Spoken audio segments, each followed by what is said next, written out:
much in the fashion world is so kind of big and over the top. It's sort of like you get to play dress up again, but with really beautiful clothes. Fashion designers are completely influenced by film. Growing up, I used to really love to watch Grease. I was a big fan of Clueless. Saturday Night Fever with the white three-piece suit. Scarface. American Gigolo. The Devil Wears Prada is genius. Legally Blonde and Hairspray. Julia Roberts and Pretty Woman. Breakfast at Tiffany's. Breakfast at Tiffany's. Breakfast at Tiffany's. Don't you just love it? With her bob and the little beret and The vest, the hat, the ties. Leg warmers, leggings, leotards. So tacky, matchy-matchy, high fashion, low fashion. The clothes can almost make a movie, and movies can make the clothes. It's just like, wow, eye candy. There's a whole notion of branding now. It's such an odd idea. Costume is about character. The Oscars is the biggest fashion show in the world. Hollywood takes its cues from the fashion world, but also influences what people wear. The public embraces a character, and the public wants the clothes. It's the package. That's what movies are.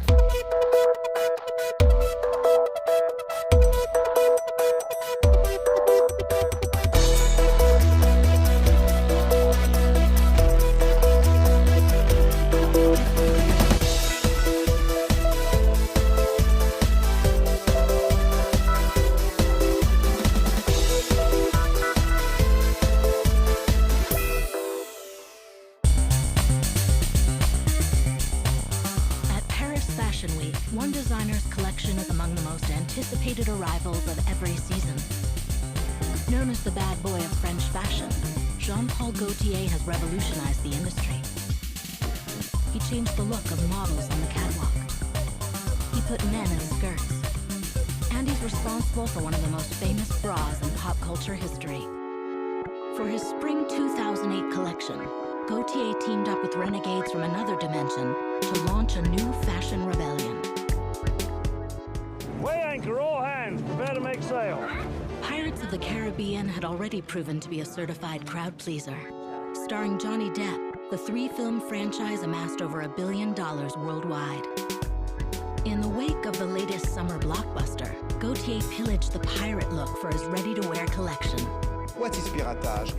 Piratry is to take something, steal it, and make it in another way, and use it in another way. So it's what we are doing all the time in fashion. Jean-Paul, he's taking a little bit of the original pirates and putting a little bit of modern fashion with the two, kind of just bring the two together and glam it up a little bit. Johnny Depp's character is freewheeling, and he's sexy, and he's just, so why not want to emulate something he wore? Even I want to be as cool as Johnny Depp in Pirates of the Caribbean. I mean, he's just the sexiest man alive. I know that.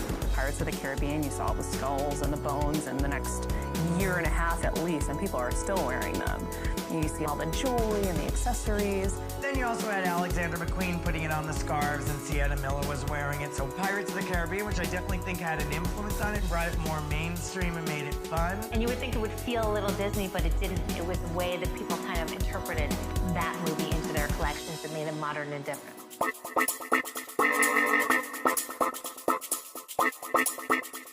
In recent years, fashion has raided a lot more than pirate treasure. Fashion designers are completely influenced by films. I mean, for instance, if you saw Michael Korish's collection for fall 2008-2009, it was all about the movie The Birds. Tippi Hedren is the person that he kind of was going for.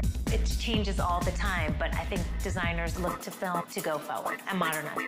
One day I was at a newsstand and I saw an Italian Vogue, and the cover was what I thought were outtakes from the film Blade Runner, when in fact it was actually a new photograph taken for the cover of Alexander McQueen's newest collection.